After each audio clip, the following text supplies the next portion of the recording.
Hello, everybody. Woo! Welcome back to the channel. Oh, channel? Is it channel? Welcome back to the channel. No, we're not on YouTube. Well, this is gonna go on YouTube. I'm not naked, by the way. I have. If you're watching on YouTube, you're like, how they put your arms out? I'm flexing. I feel like I'm getting so much sugar. Let's just do a little recap. Why don't we? So what is up with my hair? I have a coach that's helping me with my gut issues going on right now, right? And so he's also doing like my training programming and all of that. And I've had to send him like every single training video, and he's literally like critiquing the shit out of me. I'm not even gonna lie. And he's like, nope, lift heavier. Like, nope, like do this, do that. And I'm like, oh my gosh, like I am just thinking, why have I not been, training as I should? And I know why. It's because for the longest time, not the longest time, but since my period was missing for so long and then I like got it back, I never really went back into my style of training because then I had these gut issues and yada yada yada. And the thing is, and I kind of fell down this train and this rabbit hole too of like you should like pause your training if you're dealing with like gut issues and things like that, specifically gut issues. And the reality is like you don't need to unless you are like super duper inflamed. And by inflamed I mean like you're not sleeping well, you're not regulating, like all of these things. But the reality is like I'm fine. Like I got my period back. I'm in a healthy body fat percentage. Like everything's good and chill. It's just my gut is blah. But that doesn't mean that I can't still work on getting my strength up, right? So I don't know if I mentioned this in the last episode, but I have H. pylori, so fun, and that is like impacting my digestion, but it shouldn't impact my ability to still go and get strong inside of the gym.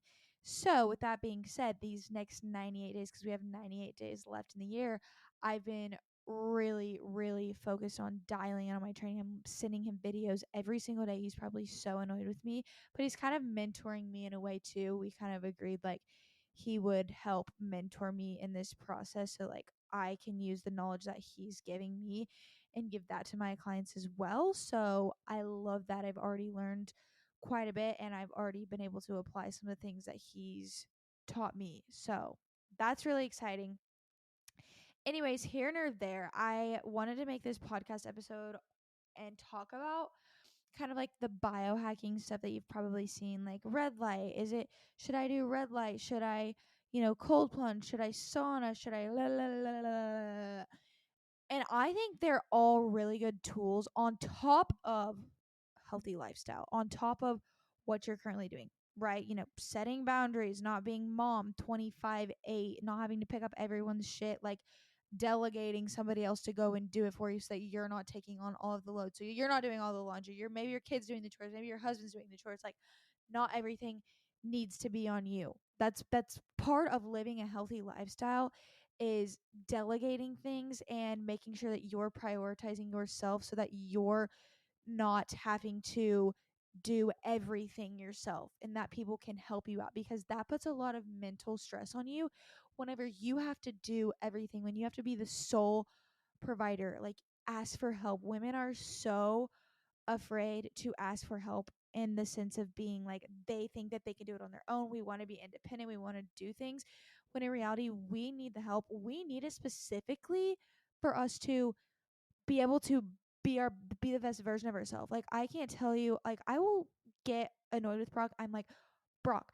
I can't feed the dogs. I can't change their diaper. I can't do the laundry. I can't do the dishes. I can't do everything on my own while I'm still trying to work and work from home and take care of myself. Like, you have to help me out. And so you have to stand up for yourself and communicate, like, hey, I actually need some help and I cannot do everything on my own. I'm trying to prioritize my health and my well being so that I can show up better for you. Now, I need you to help me in this aspect. So, women, please do that. That is a part of your lifestyle. Whenever I say a lifestyle, we need to look at your lifestyle, do a lifestyle audit. That's part of it. Where is this additional mental, psychological stress coming from? And then we get into obviously exercise. Are you moving? Are you sedentary? We get into diet, right? Are you eating enough protein? Are you eating processed foods? Are you eating out all of the time? Are you having consistent meals? Are you going to bed and waking up at the around the same time every day? Like, all of these things go into living a healthy lifestyle, and people don't realize all that. Are you drinking enough water? Are you freaking dehydrated? I'm dehydrated right now, so let me just. If you're watching on YouTube, I got this hydro jug that has like cherry all over it. They sent it to me on TikTok shop. Anyways, here nor there. Like, going back to the whole biohacking thing, I think once you have the foundations, the sleep, the lifestyle, the nutrition, the exercise, the stress management, once you have those things dialed in, then it's like, okay, the red light and the sauna and the cold plunge are going to help be as a tool, as an added benefit on top of what you're already doing. It shouldn't be used to replace anything, because it's not going to help. It's not going to do anything if you're not already nailing the basics down. So yesterday I posted on my story, actually, like me doing a meditation in front of the red light. Now, there are so many benefits to the red light. Infrared sauna specifically is one thing. Oh my gosh, excuse me. So there's infrared sauna, and then there's just like infrared light.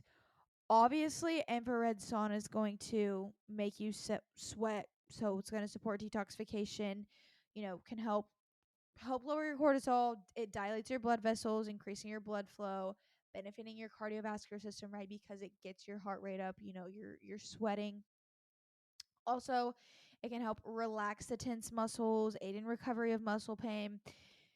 And red light in general can help a lot with inflammation, like, and in a part of your body. So I have it right here, actually. So if you're watching on YouTube, like, I could say, like, if I was having like some sort of pain in my shoulder, like, I could hold it for 6 to 12 minutes right here and do this multiple times throughout the day to help kind of bring inflammation down. If I'm sore there, whatever it may be, it can work. Like, they recommended I do this on my dog to help bring down the inflammation in his back, because he injured his back. And so that's really, it can also help a lot with your skin.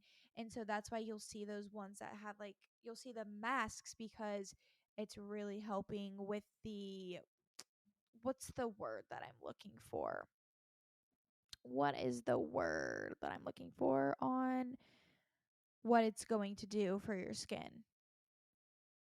Improves your cellular, like the cells in your um like acne, wound healing, just improve your overall skin appearance. So that's why too I love to do it on my face, and I feel like my skin's gotten like so good. Except I don't know what's going on right here. It's really gotten really good, and I think it's because my current skincare routine is top notch.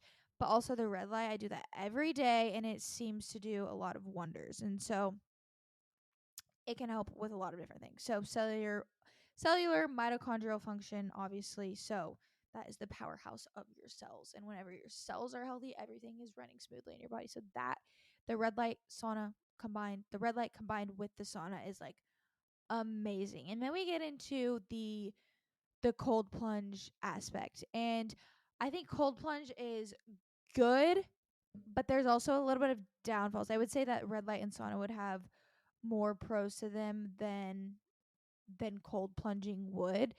Cold plunging, if you're already a woman who, like, you don't have regular cycles, maybe you're like super duper stressed, your cortisol's off the charts, this is not something that you'd want to incorporate, because it can make things worse, right?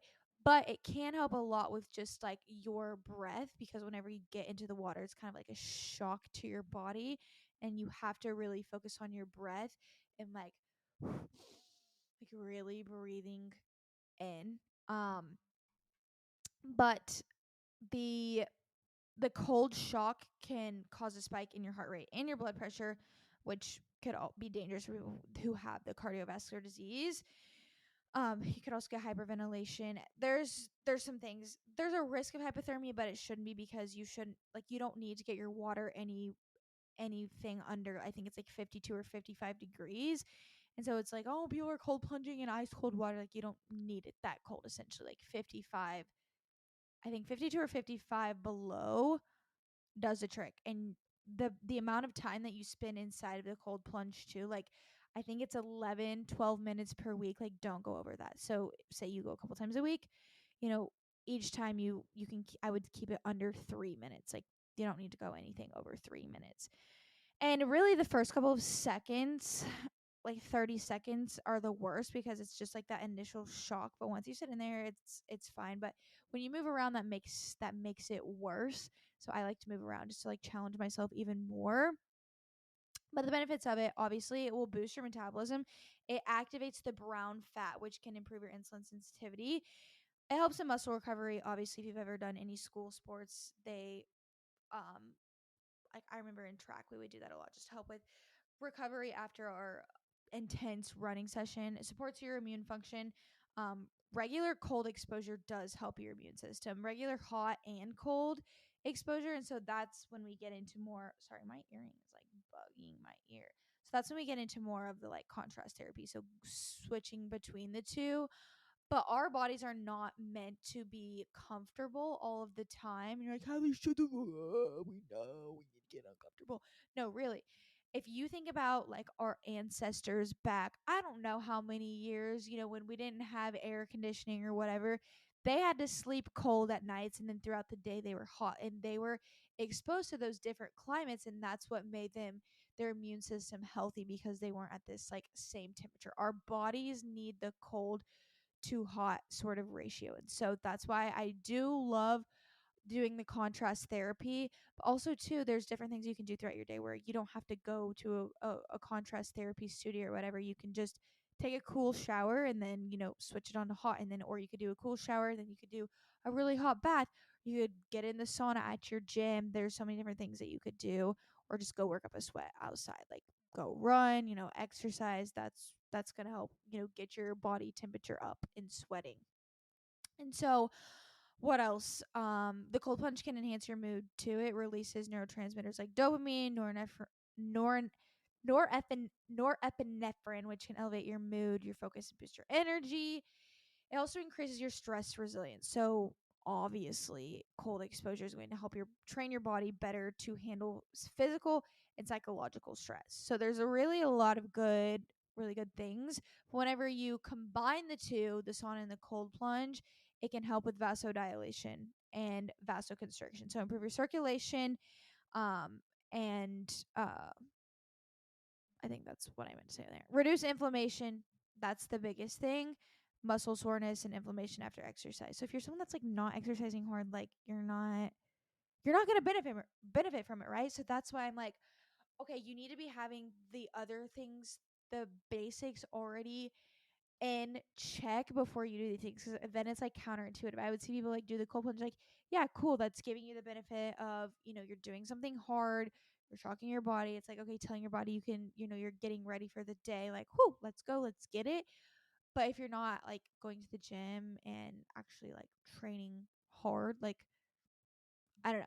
Anyways, that's kind of my 2 cents on like the red light, all of those things. Um, but I really do like the red light and I use it so much. Specifically for like pain and inflammation, like certain parts, like I said, of your body. But I'm trying to think of any other like biohacking things, but these are the like things that I can think of. And I don't even think that they would necessarily be considered biohacking, more just like longevity type of things to do to make sure that your body is like at its tip top peak. The one that I like actually is the Loom box, and you can like hold it, but I have like a specific spot on my desk where it kind of like tilts up at my face while I'm doing my meditation. You'll need goggles for it. I wouldn't get any of the ones on Amazon because they're not going to be the full spectrum. You're going to have to pay a good penny for it. I think mine was like $400 for just this little thing that's like the size of my head. So just be willing to invest in it if you plan on getting one, so that like, hey, this is how much it costs. Maybe ask for it for Christmas. I don't really know, but it is an amazing tool, and I know it has helped me a lot. Also, too, when I did put it in front of my face, and I was just laying on the couch, it just like brings the like me to a calm space, essentially. So it's really neat in that sense. But what else did I have to rant about today? I really wanted to just talk about the kind of biohacking tools because somebody asked me, what's the benefits of it? How can I get it? Where can I get one? So yeah, really love the Loom box. And I love going to Sweat House. I'm plugging Sweat House right now in this because that's the contrast therapy studio that where you do the infrared sauna. Oh, why are we doing it up? You do the infrared sauna and then you go get into the cold plunge. And so that's like the contrast therapy. But I love it. Actually, I'm gonna schedule to go tomorrow because amazing, amazing, amazing, amazing. Um yeah, hopefully this kind of give you some good insight and like to know, is it really necessary? I mean, I don't think it's quote unquote necessary. It's more just like you want to continue to enhance your body, your health, have at it. Like I don't think there's anything wrong with that, but like I said, you better have the basics in check. Like you better be eating right. You better be going to the gym. You better be sleeping well, managing your stress before you add in something like this because it's not going to solve the problem that you're avoiding by not going to the gym or not eating how you're supposed to. It's not a magic tool. It's not going to make you lose all this weight. It's not going to do anything like that. So I think that's all. My next episode, we're going to talk about more birth control stuff because your girl is learning a shoot ton about birth control and its effects on the brain. And obviously, your brain affects literally everything else in your body. So stay tuned for that episode. It's going to be good. I'm actually probably going to record it right after this because it's fresh on my mind. So hope you guys enjoy this. Why can't I talk? Hope you guys enjoyed this episode. And if you liked it, share it with somebody that you think may need it. Also, this is the book I'm reading back here too. I'm reading a couple different books, but I'll see you guys in the next episode. Bye.